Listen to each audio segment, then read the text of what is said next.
Welcome to Screen Quest, a podcast where a fellowship of film lovers and armchair movie experts plays Russian. Oh, no, not Russian roulette. Film roulette. We do not Oh play. no, it's getting dark in here real Wait, Chris, fast. is this a new segment? I didn't agree It to this. is. It is very dark. Oh my God. Wow. Okay. So film roulette, very important distinction there is what we play on this podcast. I'm one of your hosts, Chris Waterman, joined by May Finch. Hey, Al. And Will Rotondi. What up? Hey, how's everyone doing? Hopefully not playing Russian roulette. Boy, I can't believe I said that. Good for now. Maybe not by the end of the show. Yeah, we're stepping our game up apparently for the final segment this week. Oh man, so The most dangerous game. Yes, indeed. Everyone have a good weekend. Pretty chill. Yeah. Pretty chill. I like chill. Went and saw Top Gun Maverick this week, which I told you in our little private chat that I really enjoyed. I'm gobsmacked by how much I enjoyed it. I'm like, you know what? Like, I'm going to be cynical and just see if I can be as cynical as possible. How do I feel about this movie? I'm going to do my best to take off the blinders. And within 10 minutes, I was just like, all right, this movie's going to fucking kick ass. I can already tell. So it kind of like beat the sequel syndrome that a lot of films have. Yeah, I think you could make the argument that it's a superior movie, like for sure. Like Wow. Like it takes that 80s machismo and like kind of chucks it out of the window, but still keeps that like sort of like military hotshot vibe thing. Like it feels like it grew up a little bit, and there's tons of nostalgia for people that grew up on the original. But even Marianne, who didn't see the original until a couple of years ago, was like, I fucking love that. That was so great. Like, it's like, oh, I'm glad you enjoyed it. But I highly recommend seeing it in a theater too. The special effects, like the sound design, and so much of it practical, by the way, is just earth shattering. It's really, really cool. Like, really cool. So that's my recommendation for the week for anyone that's on the fence. Like, go see it in a theater if you're comfortable.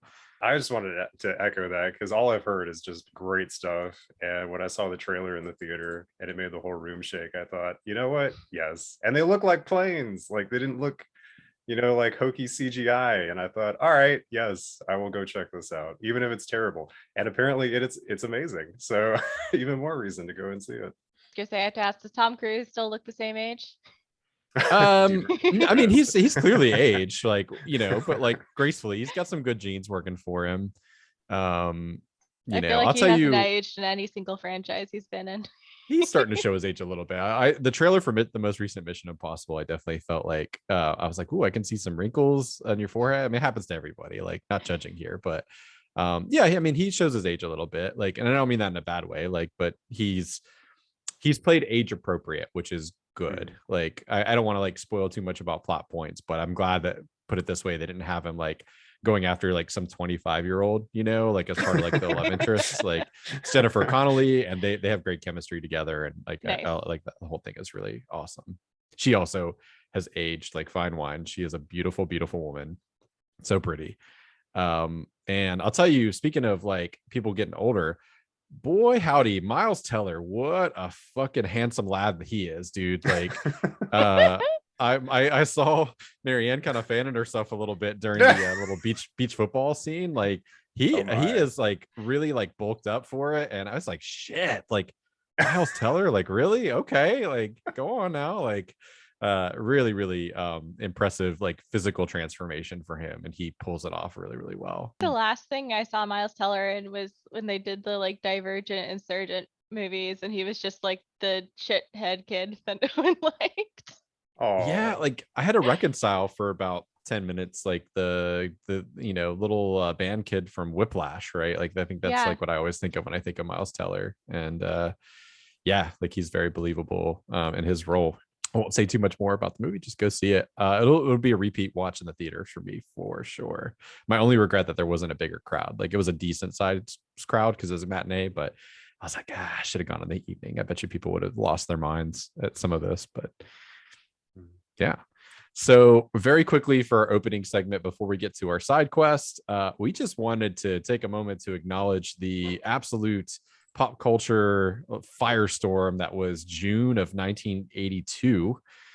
So celebrating their 40th anniversary in June, well, I guess which is this month, is the following films: The Thing, by the John Carpenter remake, First Blood, Tootsie, Fast Times at Ridgemont High, Star Trek II: The Wrath of Khan, Blade Runner, 48 Hours, E.T. the Extraterrestrial, and Poltergeist. Like, wow, what a June! Can you imagine being like the right age, like back when all this was dropping? Like, you were feasting.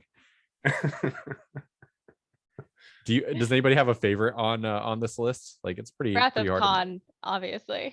Oh, It's a pretty good one. absolutely, like hands down, yeah. It's pretty good, man. I mean, Ricardo Montalban quoting Moby Dick and like in a space battle with James T. Kirk is pretty awesome, for sure. The ear thing fucked me up as a kid, man. Those little earbugs, like, Yeah. Oh ooh, yeah, yes. no way. Ears and eyes. Yes, Mhm. ears and eyes. Noses for me, like, also, like I got really desensitized with COVID being a thing, but I man, like flu tests, like I would tell them, like, you're gonna have to hold me down because like like I can't, like, it's a visceral reaction that I'm about to have when you put that thing in my nose. Oh Mhm. God. For me, I'd say like probably my favorite on the list is The Thing, and I'm kind of pissed off at myself for not knowing that it was going to be the 40th anniversary. Naturally, it's coming back to cinemas, and I just watched it like a month ago, and I'm probably still going to go see it anyway because I love that movie. Going to do a little group outing, it sounds like. Both of you, Wrath of Khan, The Thing. All right, well, second place isn't too bad. I would put Blade Runner pretty high up there. Yes, Which definitely. version? Yeah. Never mind. That would have been the theatrical version. Yeah, that's true. That's true. Although I think you could say, Strike like, that from the record. we could say hindsight, counts like for anything that's come out. Yeah, Blade Runner is definitely high up on the list to me. It's a hard thing to kind of pick and choose from, certainly, like, so yeah, just great 40th anniversary list, really. So let's go ahead and draw a side quest, shall we? Let's not try to fling the deck off this time. That will help. I couldn't believe I just kept Throw that it, in the edit, Chris. by the way. It was like, Good. Throw it. Get angry. all right. Ooh, it is an immersive experience. If you had to live the rest of your life as a character in a movie you've seen, who would you pick and why? I'm gonna go with Star Trek on this one, I think. Nice. Not Wrath of Khan, but but I would love to be Diana Troy, just Oh, to be yeah. kind of like the esteemed counselor on a space cruiser. You're not generally in any physical danger, but you get to see all the cool stuff and talk with people, and you get all the good ship gossip. It sounds like a pretty ideal lifestyle. You do have to rein in your chaotic mother from time to time, but it seems like a pretty good life, and it feels like in Star Trek they kind of dealt with all the like war and chaos and poverty and stuff on Earth, and it seems like a much nicer place to be in. Yeah, I mean, A, that world is a great choice, and B, like that. I love that choice. Like, she's got an important job. Like, they see and go through some shit, even though it's more on the idyllic like spectrum of sci-fi. Like, they Yeah, run into it's some things a from time to space time. utopia, basically. Yeah, but yeah, the ship's counselor is it's an important job. I love that character too. She's just amazing. Have you both seen Next Generation? Absolutely. Yeah, I am such a big Star Trek nerd. I think I've watched pretty much almost everything series wise that's out there, with the exception of like a couple. But yeah, no, I could totally get behind that. And you're right. I mean, for the most part, Next Generation was always like, I mean, they made it a little bit as the series went on. It got a little bit darker, and they touched More on some other Borg. stuff. Yeah, I know. Yeah, once Picard got assimilated, man, it was like, okay, we're taking the gloves off. Everybody's at risk here. And I mean, what a fantastic two-parter when we're talking about like cliffhangers for TV series back then. But yeah, no, I could definitely I would much rather live in the 24th century right now compared to some of the other stuff that's going on. Like, okay, they've figured all of this stuff out, and now it's just dealing with the same sort of stuff with other cultures that are going through that versus like, all the doom and gloom that we hear about every day. So it would be nice. Yeah, no And it's money kind of cool that concerns. no money concerns. I like the idea of having a kind of like exploratory and like mediator role, in the universe rather than like going out and conquering Yep. planets. Also, like a very personal reason is I have a lot of dietary constraints, and if I could just put everything I need into a replicator and just get anything gluten-free, like, oh my God, That'd be amazing. change my life. Yeah. I don't have any like food sensitivities, but my stomach's not like the most cooperative at times. So I'm right there with you. Easy on the stomach. Chicken wings for those of us with GERD, like it'd be Oh awesome. no. Yeah. All the Earl Grey I could want. Oh man. Hot though. And you just go down to like the sick bay and get like a little like, a little quick injection, like a psh, and you're done and you're fixed. Or I'll have like whatever you need replicated to broken limb. We got that. Couple of seconds. It's great. I feel like the main downside is just the possibility of having some big timeline splitting event or getting lost in a black hole or something like that. Yeah. Or one of the weird random like creatures that they like run into. It seems like that's a big danger, especially in the original series. Like there's always some like weird thing trying to suck the salt out of your body or something like that. Like so Yeah, but ship's counselor, I feel like you have a relatively safe job. I don't think she usually went on away missions, right? yeah. Kind of 50-50 on that, I feel like. Yeah, I was gonna say sometimes they needed somebody that could like, because she was sensitive, right, to people's feelings. She's a Right. beta something. Betazoid. Betazoid. There you go. Yep. Yeah. I appreciate Star Trek. I'm not as big of a. I will admittedly like I'm a casual fan of, but I've seen the original series and the Next Generation and most of the films. But yeah. Nice. Yep. But I think that's where she served her purpose. If I recall, usually it was like they wanted to know, like, hey, like, so how are they feeling? And she'd be like, oh, there's a lot of mistrust, or there's some kind of devious like thing lurking beneath the surface, which comes in handy, like knowing that stuff, right? Like, And it's kind of Mhm. interesting that they built that role in, because I think a thing that can often lead to issues internationally is just like having cultural differences and communication differences. And, a culture where they tend to communicate very bluntly could have huge issues where everything has kind of double meaning to it in another culture. So it's cool that they inserted a character that could actually kind of suss out how everyone's actually feeling. Mhm. I think I was just really impressed that they understood the importance of having some sort of counseling service that was readily available to anybody. Like if you needed it, just go. There was no question. It was like this is an essential part of us all working well together. Is we need to talk about our feelings and we need to work through it rather than try and bottle stuff up or compartmentalize. And so I think I really appreciated how that was sort of a big step back in the day where going to see a therapist when Next Gen came out, that idea was sort of made to off to be like a joke a lot of the time as a punchline and other sort of pop culture stuff like, oh, you're seeing a shrink, back in the day. Versus now it's like, no, that's actually really helpful to a lot of people. So yeah. good point. I just finished our flag means death, so I'm just thinking about we work it through as a crew. Nice. It's awesome. Same idea. Cool. Definitely thanks for sharing. I think that's an excellent pick. I'm on board. Well, let's get into today's main quest, which as a reminder for those of you who may not have tuned in last week, or maybe who did, just want a refresher. So we'll be talking about the Prestige, and our prompt was, who's the real villain? So I kind of was having a difficult time trying to come up with a way to talk about this. Obviously, like want to kind of keep it to the two principal characters. Well, really three principal characters, as we'll get into, I'm sure. And I thought, like, why not just a good old-fashioned pros and cons list to start things off. So we could talk about redeeming qualities and maybe like some of the less desirable qualities for each of the characters.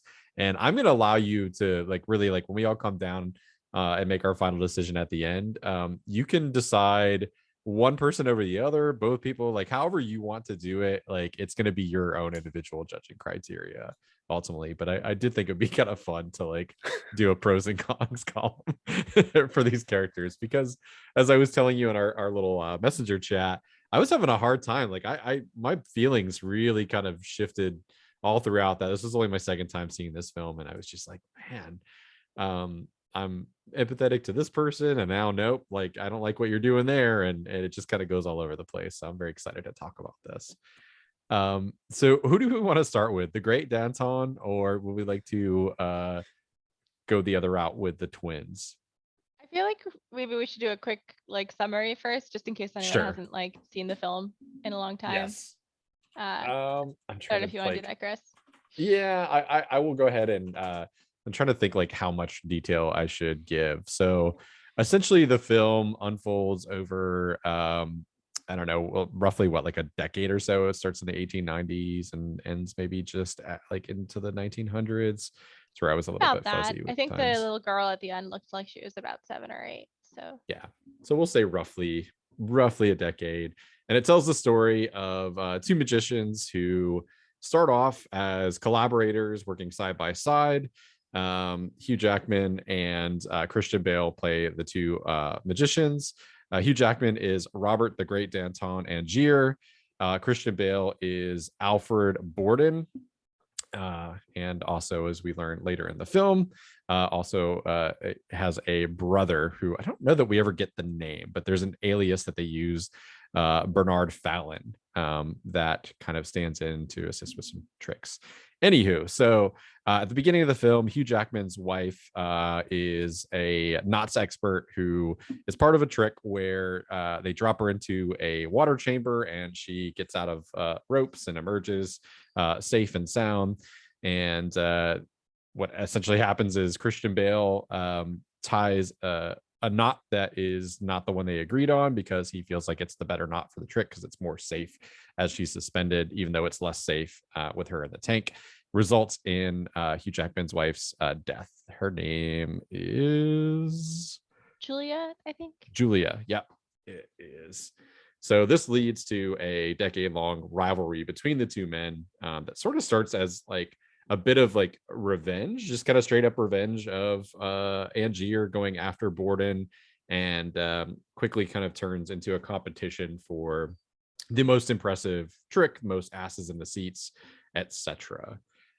This ultimately leads Hugh Jackman to the home of Nikola Tesla, who he asked to design a machine for him so that he can hopefully outdo Borden's transported man trick, which is essentially an illusion where Borden is able to go into one door, come out of another instantaneously, giving kind of the I guess illusion of like teleportation, for lack of a better word.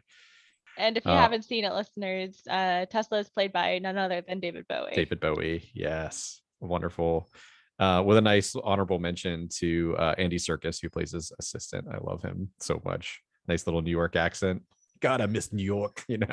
This is great. So anyway, what you discover over the course of the film is that the machine that Tesla builds for Hugh Jackman is actually a machine that creates a perfect clone. Presumably, we can talk about this a little bit. This is where I got a bit fuzzy, but with perfect like memories and experiences intact as they're cloned, right? That seems to be how it goes down. And I should say that the film is sort of framed around a trial for murder, in which Christian Bale's character Borden is being accused of having killed Hugh Jackman's Angier. What's revealed through the course of the film is that this cloning machine, essentially nightly when this trick is done, leads to the death of the person being cloned. They're dropped into a tank, drowned, and hidden away so as to not reveal that that is in fact how they're doing the trick.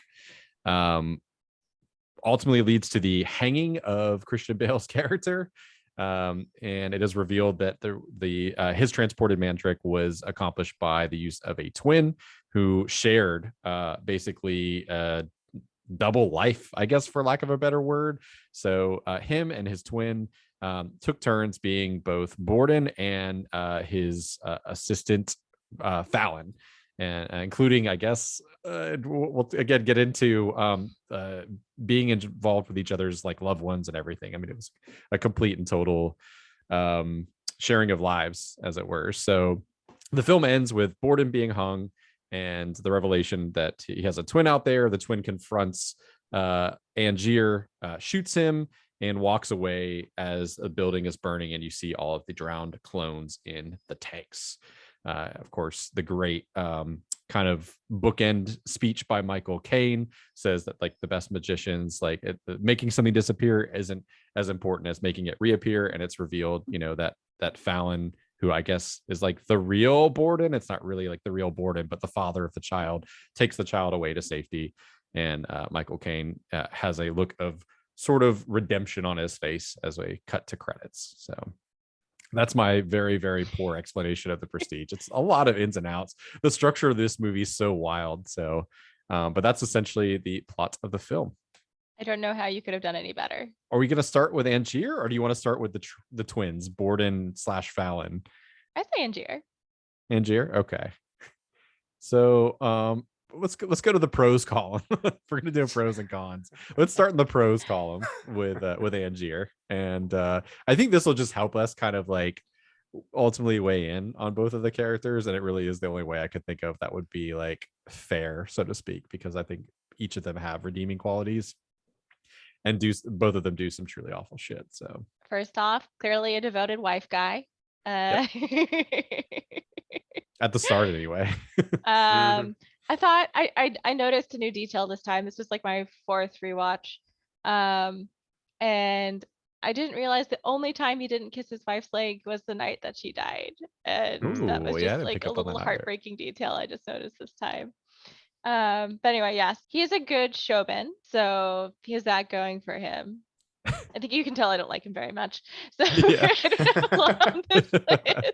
I was gonna say that's more than I had going for like pros already. So like, yeah. He's a talented showman.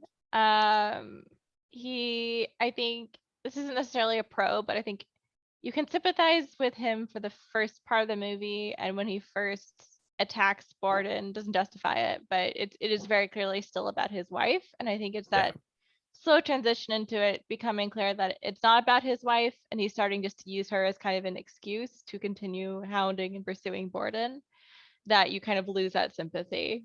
Yeah, I was gonna say he's Never- justified. He's righteous in I think the first like, I don't know, like act of the film. Like I was totally on his side. I'm like, dude, I'd be mega pissed off if somebody like out of arrogance or whatever, like, and especially there's the discussion, which makes it all the more like heartbreaking, I'm sure, is that like they talked about it, like don't do it again. But yeah, I think he's righteous, at least at the start. So yeah, but I don't have that many pros for Angier. I do like the scenes with him and Tesla a lot, but it's kind of clear Tesla wants him to kind of, sign his own life away. He's not comfortable giving into it until Angier makes it clear that he will stop at nothing, because he knows it's probably going to end in a lot of dead people. In this case, a lot of dead Angiers. yeah. So as a quick aside, I didn't realize the first time I watched the film that like he's like, it's essentially him committing suicide. Like every time he gets into that machine, I don't know why I thought it was like, oh, he's having like the clone get into the machine and like that's the real him on the balcony. It's like, no, like he's the one that gets into the machine and dies, like presumably, right? Or is it kind of ambiguous? Like, what did you guys read on that? I felt like it was he never really knew which. Well, I guess. Well, Because they talk about it. You could talk. I mean, it does. like, Yeah, it's sort of the question of what do you define as is the real him? Because even Tesla makes the comment about the hats that get all your replicated. The hat. first indication that they're all his. They are essentially the same thing. It's just a copy of that, or the cat that gets copied. So in some ways, it is always him, and it's not him. I think I thought there's that was just a interesting. lot of media that deals with that question, right? I'm blanking on the name, but there's a video game that is kind of built around that premise. And then of course you have the Star Trek question again with the transporters, right? Transporter. Yes, yeah, I Because was thinking the it's a same very thing. similar deal. Your entire like person is basically copied, transported, and then reprinted. Yeah. And the version of you that was there presumably is just killed. So it becomes a philosophical question of really what is consciousness and what creates a continuous consciousness. And like, I think everyone's going to have a different answer to that, which is part of why it was left open-ended to me. Personally, I think every single copy had his consciousness essentially, and then, Yeah. each would go forward and make different memories. But yeah, he just kept replicating himself and also killing himself, which is so dark. It is so, yeah. I was really bothered by the second time around because I was less focused on like what's going on here. Like I remembered all the big twists. So really focusing in on what was being done, on both sides of the spectrum, because we'll go to Borden here in a bit. But like I was so disturbed, like so much more disturbed than I was the first time watching this film, having all the information. I think that he's um prior to kind of crossing the line, like his devotion to his craft is pretty impressive. Like he's somebody that seems like he wants to be the best and has a general or a genuine admiration for how some of his competitors do the things. Like they show the fishbowl bit where he's walking between his legs. He's like, to do this night after night and out in public to like, I can't even imagine. Like he got some genuine admiration there. Yeah, okay, so I can't think of much else for that character. What about the cons? I think this is going to be a much easier list to to fill out. Well, I guess to push back on your last pro a little bit, Chris, I feel like he leans on Cutter a lot for his tricks. Sure. And I mean, they say this explicitly in the film, but he's definitely the weaker magician compared to Borden. But I think that's mostly just because like it doesn't seem like he gets his own tricks at all, and Borden calls him out for that too. He tends just to copy people, or just take whatever Cutter's offering him basically. So there's that. Obviously the fact that he's a man, consumed by greed and ambition, like many of the men in the films we've been watching recently. Yeah. Although There Will Be Blood. This could have been called There Will Be Water Tanks or something. Honestly, you could have called this There Will Be Blood. Like, Yeah. It's a year before There Will Be Blood came out, 2006. So yeah, those are cons. Obviously the way he treats Olivia is pretty shitty. The whole thing with like, I find his dynamic with Cutter very interesting because initially it seems like, Cutter is very much depending on his relationship with Angiers, especially after the wife dies, in order to actually, be able to stay in his line of work. When he realizes, like years and years later, Angiers is still obsessed with Borden, I think he does try to distance himself a little bit. I feel like Cutter is kind of an interesting reflection of Angiers because I think he knows him the best. And I think looking at when Cutter starts to get scared is a good indicator of when Angiers is lost. yeah, do you think that he spares him the knowledge of what he's doing, like to actually he puts it forth as something that he's doing out of almost like the kindness of his heart? I try to keep you in the dark about yeah, I don't think I didn't buy it either, like this time around. Like I was like, no, I think you were so terrified of somebody discovering what you were doing and knew that maybe he would try to stop you or something, right? I think it's that, and also he needed a credible witness to True. the death, right? So Yep.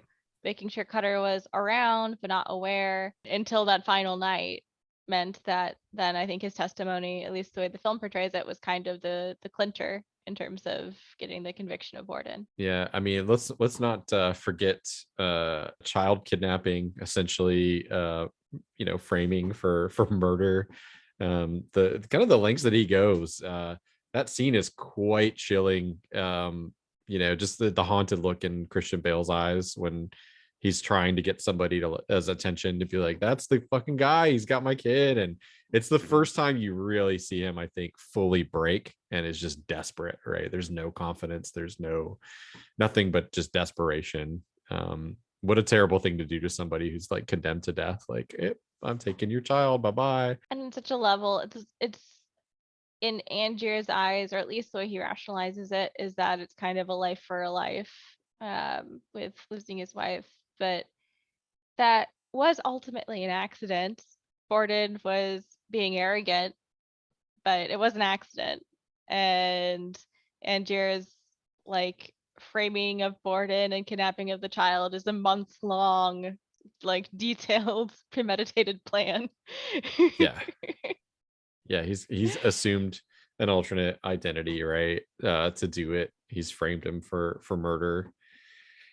Yeah, it's interesting because like I remember when I was watching it recently, this week, I've forgotten that the wife, Christian Bale's, Borden's wife, hangs herself. Like I was like, why isn't she with her mom? Because they don't reveal that detail until quite a ways in, unless I missed like some mention of it. But I think that scene where you actually see her go into the workshop and actually hang herself was the first reveal that she's gone. That's why.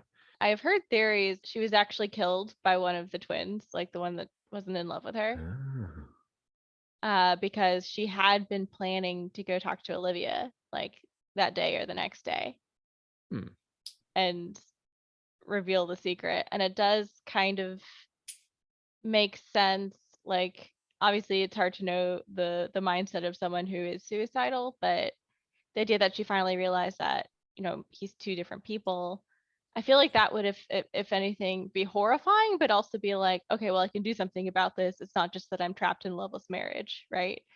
So I think that's an interesting theory. I don't know if you guys ever thought about the fact that she might have been murdered, not till now, but there's a lot of things I think that you could, like, the way that that's cut, number one, I think leaves it ambiguous enough. But the apology from Borden to Fallon, who was actually like, Fallon, like that, who's Fallon at that moment, that it was his wife. I'm sorry about what's her name, Mary, is that her name? Sarah. Yeah, like, I'm sorry about Sarah. And then the fact that she's by the birds, which they over and over kind of show as like a sacrificial, like, symbol for the art of the craft. What do you think, Will?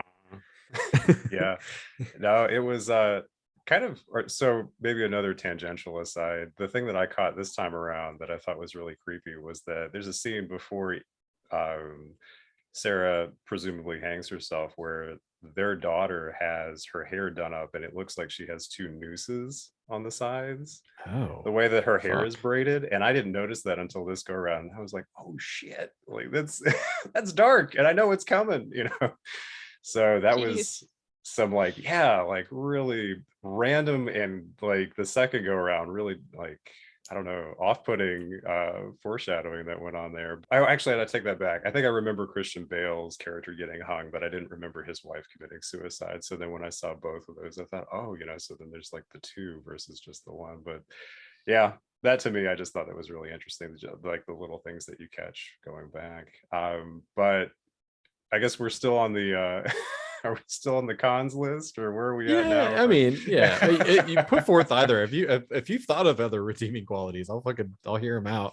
But no, yeah, if you want to continue to talk about Angier and the shitty person he is, I'm all for that too.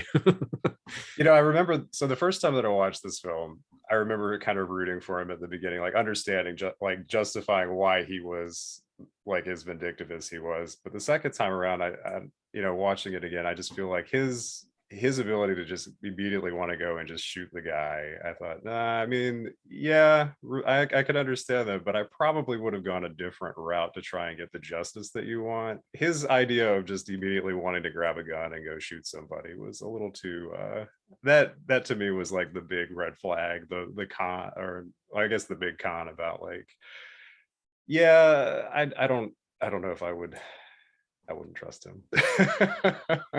So Hey, Borden's execution's a good proxy murder. Like yeah, setting him up, yeah, definitely not being the one to basically push him off the ledge, but essentially bring him to It's it. conspiracy to commit murder, right? Like, as I mean, that would be the modern equivalent. Like, you've Yeah. premeditated it, you've collaborated with others, and you've sort of orchestrated somebody's death. Like, Yeah. Interestingly, it's an example of him, despite having gone down this dark path, of not wanting to get his hands dirty still. well, he sucks at it. Like, actually trying to kill somebody. So, like, he probably made the right decision there, because like he's not very good at pulling the trigger, metaphorically. Yeah, he treats Olivia like total dog shit too. Like, Oh yeah. felt quite bad for her. Kind of that revelation of what he's willing to do and like ask her to do, and he doesn't seem at all bothered by it. It's like the ends totally justify the means for him, and I think she is very justified in what she does, in reaction to that. We're like, all right, like, no, like, I'm not gonna do that like for you. I'm, in fact, like, I'm gonna go work somewhere that presumably might pay me better money, and somebody's gonna treat me nicer and love me and actually be decent. Although she thinks she's in an affair, interestingly enough. She doesn't ever know, right? Like, that's that whole thing, is like, she has somebody who loves her that's not committed to somebody, well, half the time anyway, I guess. So yeah, I was this gonna say, movie's I weird. felt like there was definitely some affair action going on, because it's sort of like, how much did they flip flop, between what they're doing Yeah. and where they are one person and where they're not. And that, to me, I still get confused trying to understand who was who at what point, and if you'd ever really be able to know. But Yeah, except for the scenes where he's interacting with Sarah and she makes the comment about, oh, you love me today, I can tell, and so you're like, okay, so I know who that is. But beyond that point, it just gets really convoluted about just how much they immersed each other. Well, how much immersion in between both lives they were living. yeah. Let's talk about the twins for a bit. I think like that's a good segue, because yeah, like, man, I was having such difficulty wrapping my head around like the why, but like I know what their justification is, but it seems like there's got to be an easier way to protect your secret, right? Than all that. Like, there's something Yeah. else going on. Do we agree? Like, there's something else going Yeah, on there. Yeah, I exactly. just there's really no reason for them to switch continuously.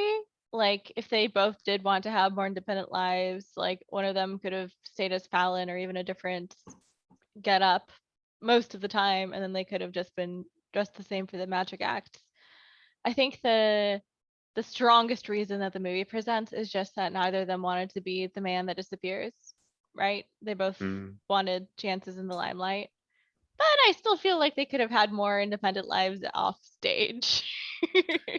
Yes, definitely. I mean, secret wife swapping without the wives knowing, it seems like a big no-no. Like, I don't know. Well, let's Yeah. go to the pro column first, and we can talk about. I feel like that's firmly in the cons column. Maybe you guys disagree. We'll have to have it out if you do. But let's talk about the pros for Borden. We'll get there. I think he's a good dad. Like, and He does I care mean, about his well, kid. they like really like both seem to be genuinely like affectionate towards the child, which is like, especially the one that's not the biological father. That's quite nice. I don't think they know which one is.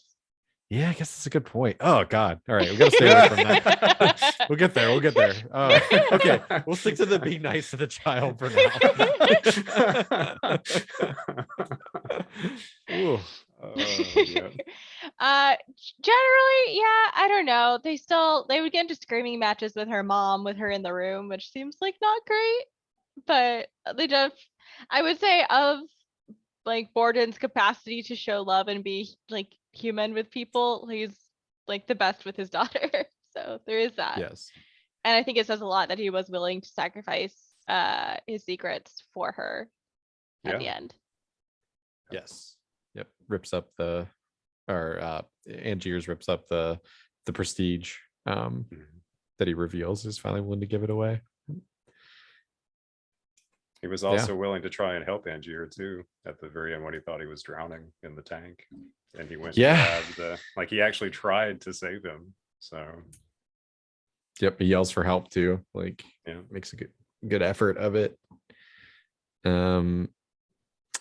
I think like the fact that both of them have the capacity to love, like we're, at least led to believe that they have the woman that like they truly love. Not that Angier doesn't necessarily, like you see like a bit of that with his wife, but like after that, certainly he doesn't seem to love anybody or anything really, other than success and, you know, um, feeling like he's the superior magician.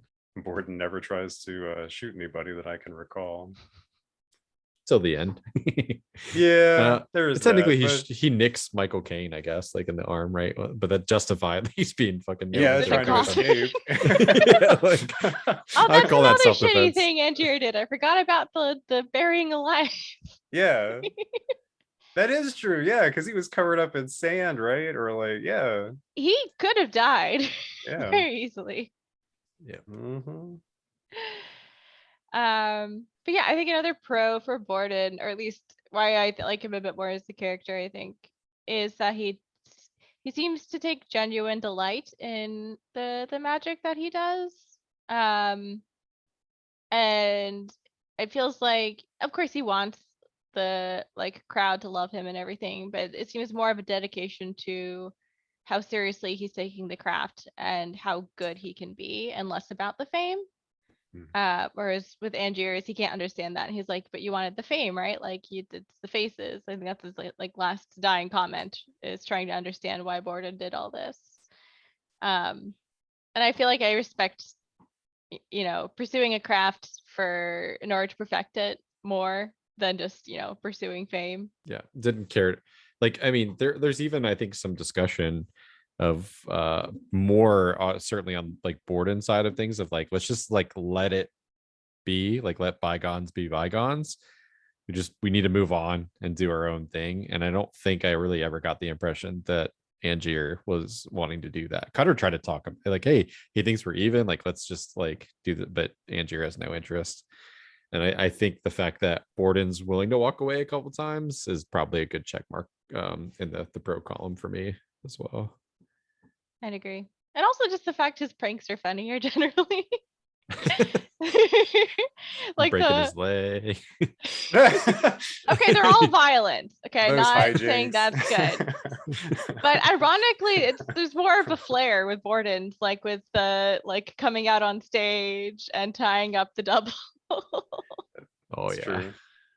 Yeah, in between giving a man a limp and crushing a woman's fingers in a cage. Yeah, they're still violent, but oops. Yep, I think that's a good point too. Like, we can have a little darker sense of humor when it comes to the jokes. All right, so let's. Does anybody have anything to add to the pros column before we get to the cons? No. All right. To me, like the biggest thing is like the betrayal of like the women in their lives is pretty awful.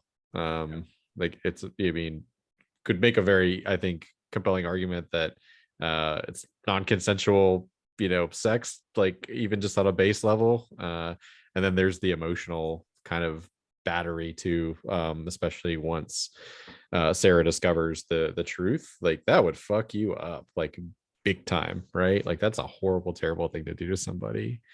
that's And like it's an overused term, but that's gaslighting in the strongest way possible.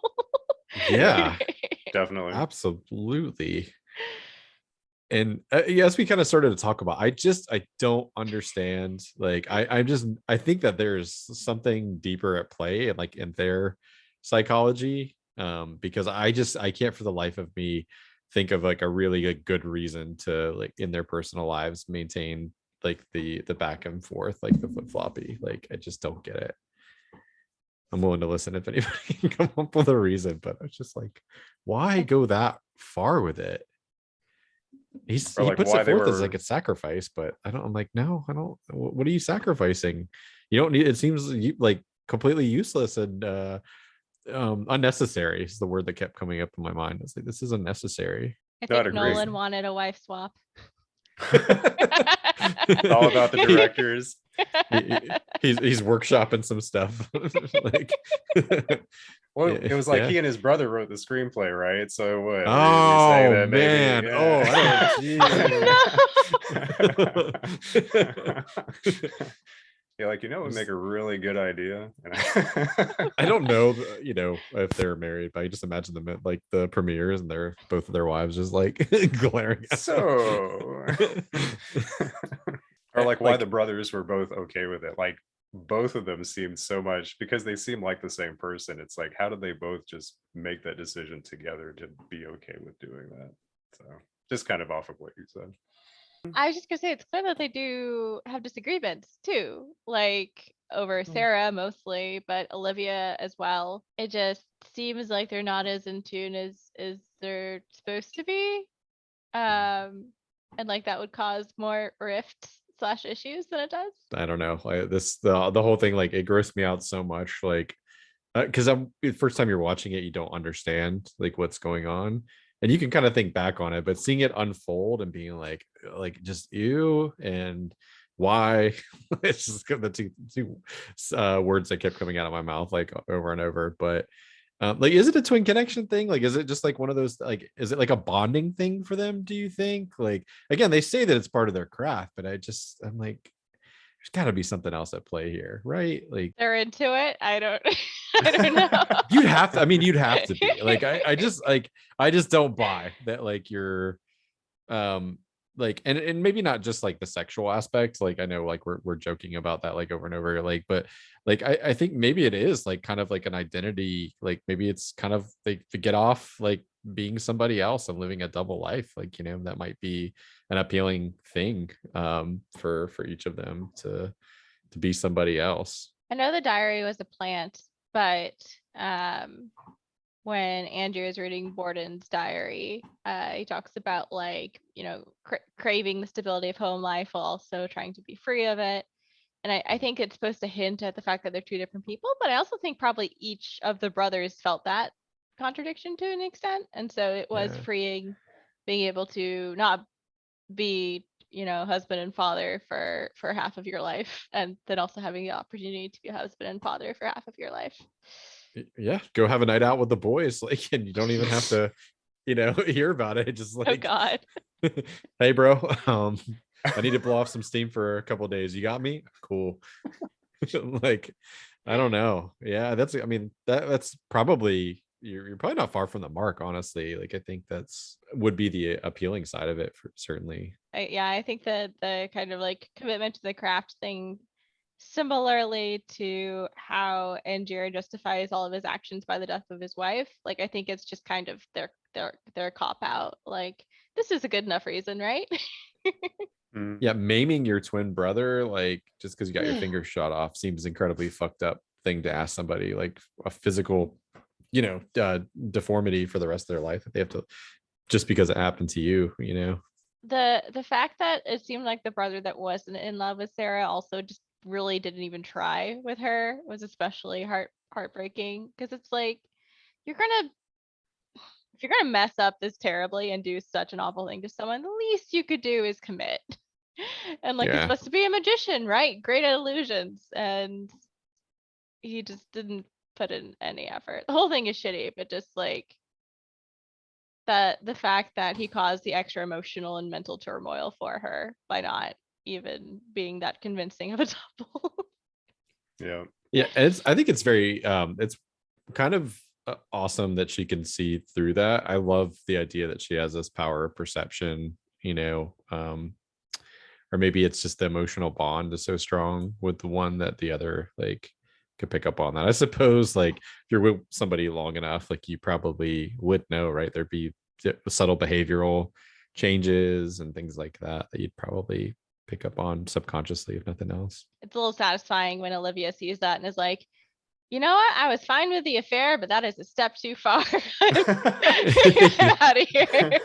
Yeah. Understandably, like, again, very justified. Yeah. Yeah, I mean, another thing with Boarded, I think, is just he seems a lot more childlike and immature, I would say, compared to Angier. And I think with a lot of the stuff he does, it's very impulsive, whereas Angier like plots out for years what he's going to do. And Borden obviously has a much lower body count at the end of the movie.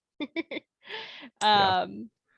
But it feels like more of a kind of just ingrained characteristic for him to place his own wants and needs and impulses above everyone else's, like safety and happiness, which is a pretty fundamental character flaw. Yeah, no, he's definitely a very selfish person. Yeah. Just the fact that, you know, he has to even think about whether or not he's going to give up his secrets when his daughter's, you know, potentially going to be elsewhere. Obviously, when the threat's made real and he realizes like who she's going to end up with. But I think like the fact that she's in a workhouse in and of itself is not enough to make him do it. That's pretty shitty. Yeah. I did have, it's not necessarily a pro or a con, I guess, but it was just an interesting thought that I thought it was interesting that Borden there's a scene where he takes his own chain that he's in when he's, you know, in prison and swaps it out on the guard who's basically taunting him. And I thought it was interesting how he's able to do that sleight of hand work on that one guy in the middle of the prison yard, but he can't figure out a way to escape or get around getting hung. And whether that was just him resigning himself to that fate and thinking that his brother was basically going to carry on their legacy, or if there was something else going on there, or if that was just for the sake of the plot. If we follow May's murder theory, perhaps it's guilt, right? If he's presumably killed Sarah, then maybe he feels like he deserves to die, not because of Angier, but because of his brother's wife who he loved. So yeah, I think even if he didn't kill the wife, he knows that he's the reason that, you know, she went into a mental spiral. And also he is the one that just basically ruined the other brother's chance at happiness and a fulfilling life, and, you know, got himself arrested because he kept, you know, pursuing Angier even when the other brother was like, nope, we're going to let it go now. So I guess we can chalk that up potentially to self-sacrifice as a pro for Borden. Maybe trying to redeem himself slightly. I don't know. Because I feel like the better thing for him to do in that scenario would have been to escape, get his kid, and like sail to America or something. Like, clearly in this day and time, it's easy just to change your name and put on a fake beard and you're a different person. Yeah. Oh, that was killing me. I was like, God, man. He is very clearly Hugh Jackman. Like, yeah. As we're kind of rounding out the hour here, that brings us to the question. Who is the real villain? Well, I jokingly put in our chat that it was Tesla, but I mean, I do think it's interesting that he's supposed to be this very scientific, neutral character, but is also very clearly won over by a large amount of money to do basically anything you ask him to. He's not the villain, but like co-villain maybe. Yeah, he's certainly an enabler, right? Like a nefarious enabler. Yeah, that's a fun thing to say, nefarious enabler. Ooh. Yeah, for sure. I mean, like he knows the ramifications of the machine. Like if you're gonna ask somebody to fucking destroy it, like why build it in the first place, right? Yeah. it's just kind of weird. him verbally being like, all right, you signed the terms and conditions, it's your problem now. Yeah. Side effects may include. Yeah. Because like I think this film does have a lot of enablers. Like Cutter definitely at different times pushes both of the men to get their hands dirty, whatever that means. And I think both of them look up to him as having been in the industry a lot longer, and he definitely has kind of a position of power when he's coaching them to do, you know, more dangerous and violent things. Yeah, like I like how that motherfucker nails a dude up and like in a coffin, buries him alive, and then like after it's like I don't want to go any further than that. Like, oh, that's cool. Like, that's fine. It's fine. But like, I'm not going to America like to get a machine from Tesla, even though I have no idea what it's gonna do, or like, or kidnapping. I draw the line at kidnapping. Yeah. Unless burying the brother happened like without him knowing, possibly. I'm not sure. He was nailing the coffin. And he said it saves me from having to make you an air hole, like when he shoots through the coffin. Like he knows. He knows. Yeah. I wonder when he found out about the twins, because it's clear at the end that he knows, right, when he turns Borden's daughter back over to the living brother. I'm gonna throw out a hot take and say that he knew for most of the movie and like didn't want to betray like kind of like magician's code, like the secret of the trick, and like knew that he had a twin brother, and it was just like, oh, it's a double. It was like his way of kind of answering the question without like fully answering the question. But I've really no evidence to support that. Just part of me likes to believe that he kind of knew all along and just like hoped that Angier would leave it alone. I mean, that's kind of my take too.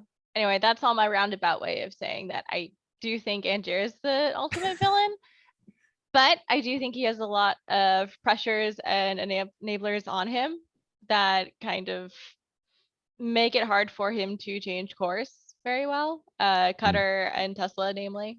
When I think of villains, I do think of someone who's premeditated something. It's not just an impulsive decision. I think of someone who has a lot of power. He has a ton of wealth from his like noble title, and has a lot more connections than Borden does. Borden seems to be coming from a relatively lower class background, right? The fact that he seems to reject his own humanity towards the end with repeatedly copying and killing himself, it's like a very disturbing graphic portrayal of like no longer seeing yourself as human, or kind of like limited by the laws of humanity. So Angier is clearly the villain in my book. Borden is a terrible human, but I don't think he is as much of a almost super villain level as Angier. Yeah, it's almost like Mephistopheles-esque. Like he kind of makes a deal with the devil, right? And the devil happens to be science, in this case, like really like what that machine allows him to do. But as you said, he is willing to just completely shed any remaining humanity in order to come out on top, right? That being said, I think if Borden had the like unlimited resources of Angier, he definitely could have turned out the same way. Will, I'm gonna go last, so I'm gonna go to you next. Sounds good. I gotta say Angier, man, absolutely. Just the fact that he almost kills Borden that first time, even though that was more just reactionary at the time. I still think if you really want justice, and you can argue about where you might think that justice is going to come from, trying to be like a vigilante is probably not going to end well most of the time, especially unless when it's you're a against superhero. Batman. Exactly. I was gonna say, yeah.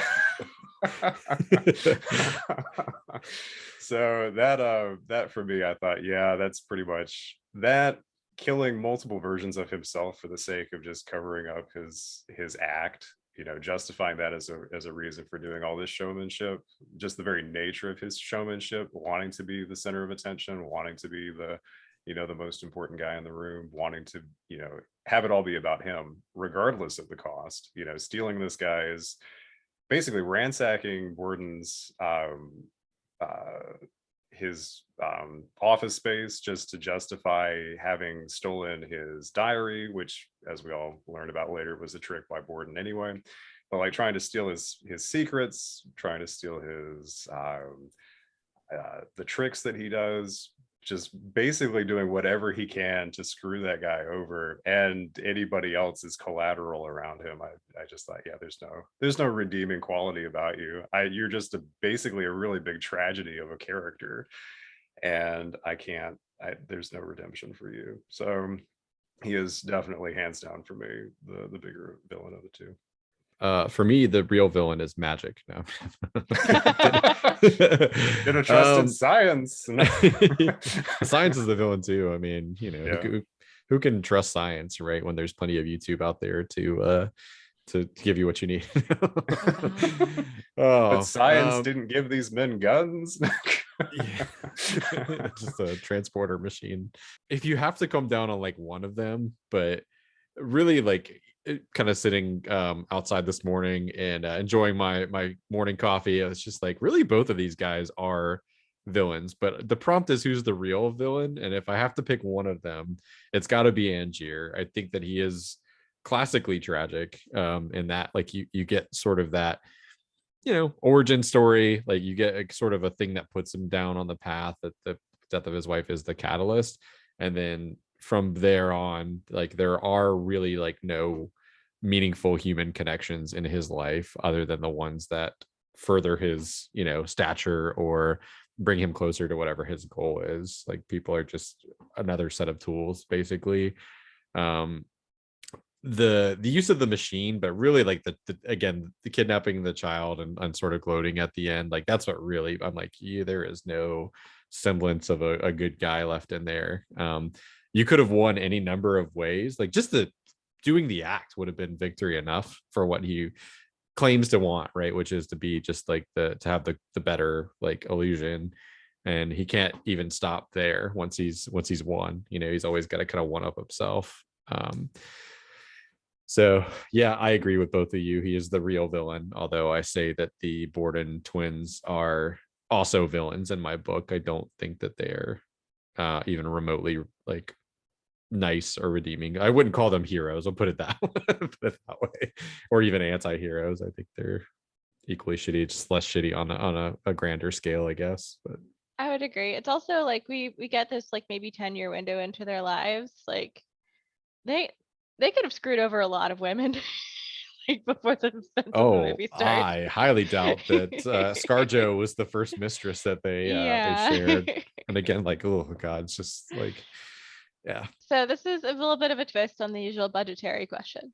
So true or false? The Prestige had the lowest budget of any Nolan film after 2002. I think when Memento came out, because I feel like that one had a small budget. So Memento I feel like Memento was like 99 or 2000. So I'm going to say false. I think Memento had a smaller budget. Okay. What about you? Well, lowest budget of any post 2002 Nolan film. So anything after 02 that he did. Smallest budget. I'm going to go with true. all right. Will is correct. Oh, Noise. post 2002, not pre 2000. I'm a dumb. Yeah. Yes, I would have said the same thing. Are you trying to change your answer after the fact? No. I just like, listen, we've established that my brain's not firing on all cylinders for whatever reason. So yeah, it's post fine. So 2002. yeah, the Prestige. Can you guess what the budget of the Prestige was? Bonus round? Redemption? Oh, That's all you, baby. given the cast and everything, I'm gonna say 35 million. Close. 40 million. Oh, Okay. nice. Yeah. Oh, dude. Yeah, give that man a point. No, it's okay. 2002 is when Insomnia came out, and that was 46 million. So he actually went down in budget slightly. But I think after that, every single film he's made has gotten more and more expensive, pretty much. Yeah, I completely can believe forgot it. that he did that one too. That's what Yeah, that's called the Pacino and Pacino Robin effect. Williams Yeah, were in. I was gonna say that's why the budget for that was more expensive, probably. Like, no Yeah. lie. All right. Well, now let's transition to a quick game for a palate cleanser. There's going to be another round of over under, I should say. And this is a Rotten Tomatoes edition. So here Ooh. is what I want you to do.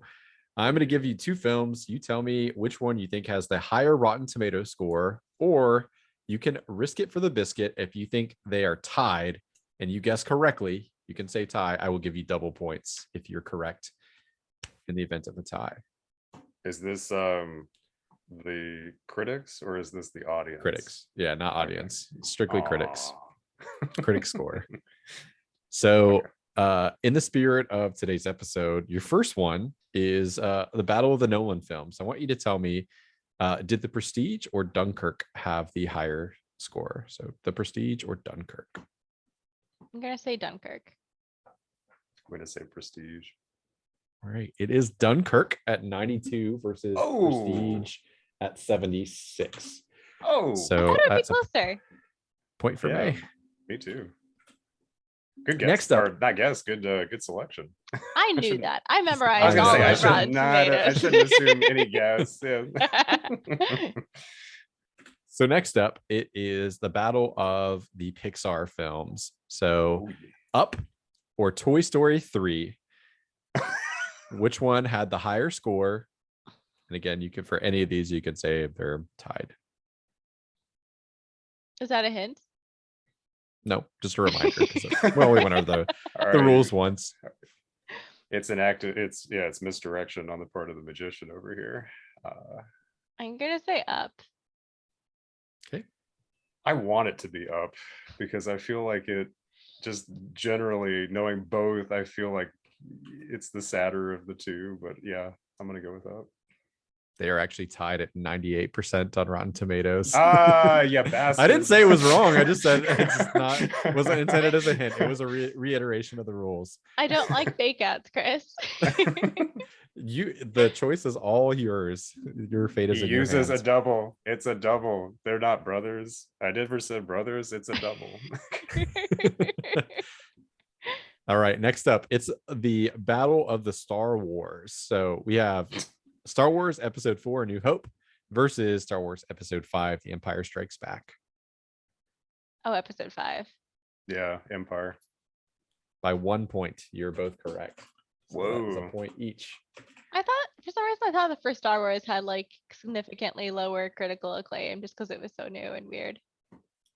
This is so Rotten Tomatoes takes into account any like reviews that come in from certified critics. So I Okay. am certain that there are probably people that have reviewed that film, as odd as it sounds, like semi recently. So, all right. So it's sort of like a dynamic overall score from whenever it Because first whatever came today out. is on there. Yeah. Oh, interesting. Okay. So next film is the Battle of the Screwball Christmas comedies. We have Home Alone, the original, versus Christmas Vacation. Home Alone? Oh man, this is what a great choice. Yeah, I want it to be Home Alone. Is that your guess? That is my guess. They are tied at 67%. What? And I will have you know, Okay. when I picked these, I had no idea that any of these were going to be ties. I came up with a tie rule after the fact. So Nice. 67% Rotten Tomatoes apiece. Dang. Next up, we have Reese Witherspoon rom-coms. So tell me, Yes. Legally Blonde or Sweet Home Hmm. Alabama, what is the higher rated film? I'm gonna go with Legally Blonde. I am too. You're both correct. Legally Blonde sitting at a 71 versus Sweet Home Alabama's 39 on Rotten Tomatoes. Next up, it's the Battle of the Mockumentaries. We have This Is Spinal Tap versus What We Do in the Shadows, the film, not the TV series, but the film.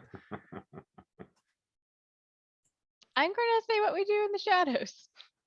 Yeah, I would. Oh, I feel like there's a trick in here, but no, I'm gonna go with What We Do in the Shadows. You're both correct. Again, winning out by just 1 point at 96 versus This Is Spinal Tap's 95%. Nice job. You guys are killing it. All right.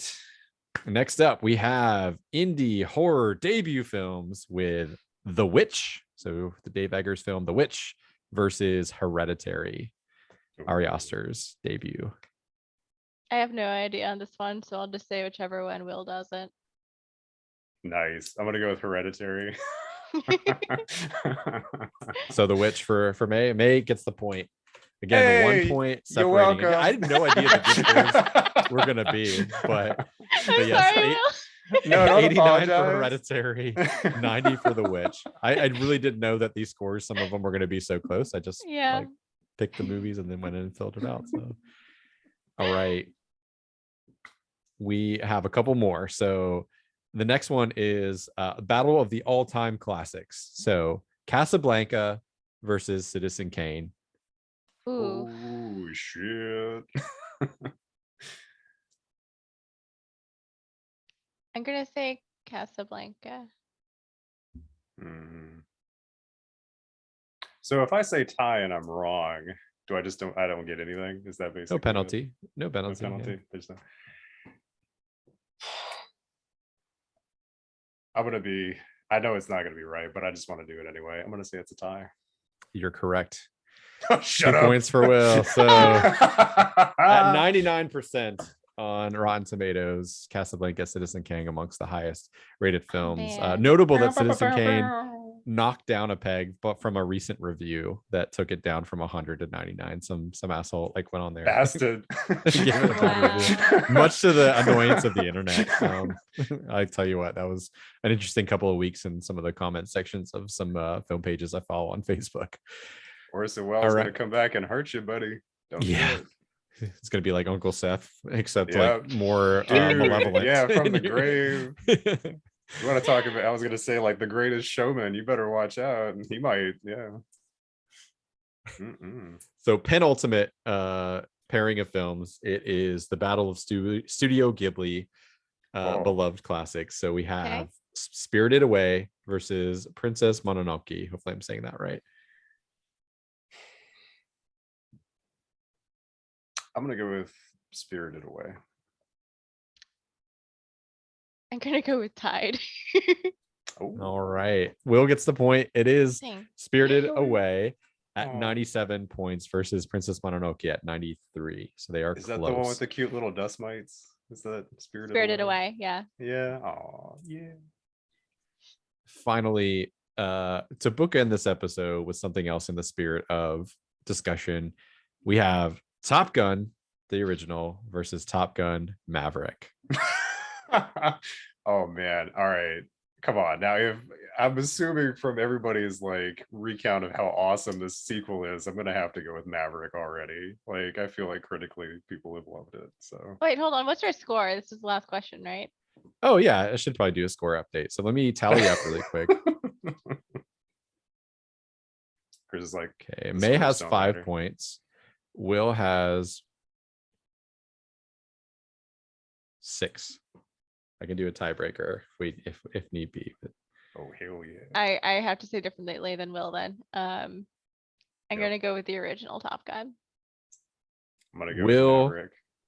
Will is the winner. It is Top Gun Maverick at 97% currently on Rotten Tomatoes Wow. versus Top Gun at 57%. Certified rotten, believe it or not, which surprised Wow. me. I would have guessed like 75%. Yeah, but for no, real. 57. It's like an Yeah. action classic. I The feel like audience it scores just 90 for that, but sorry, go ahead, May. no, I was just gonna say, like, I feel like it's an audience favorite, not a critic favorite. Yeah, which hey, like that those tend to be the movies that persist, and I think probably the bulk of people that like myself that like Top Gun can probably admit that it has like some shortcomings. It's just one of those movies you don't care because you're like, yeah, it is what it is. It knows what it is. Like I don't need Sorkin dialogue, like like tight scripts, like something like that.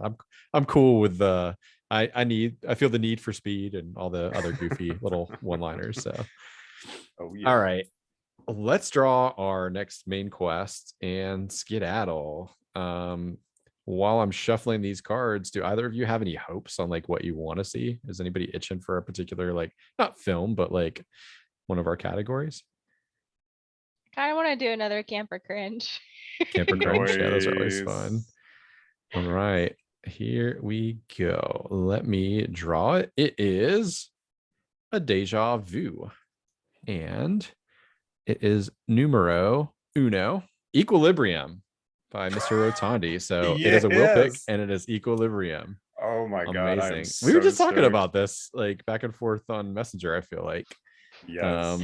You So- summoned Oh, this God. card by Yeah, talking we're- about it. It's the Bale-a-thon. We are It is the continuing the Bale-a-thon. next Oh my God, round you're of right. Christian Absolutely Bale. right. Yes. With a Have you s- cameo from Sean Bean. That's right. I fucking forgot he's in this. Oh. Yes. This movie. And I haven't Taye seen this Diggs, since college. So have you seen this before, May? Nope. I first time.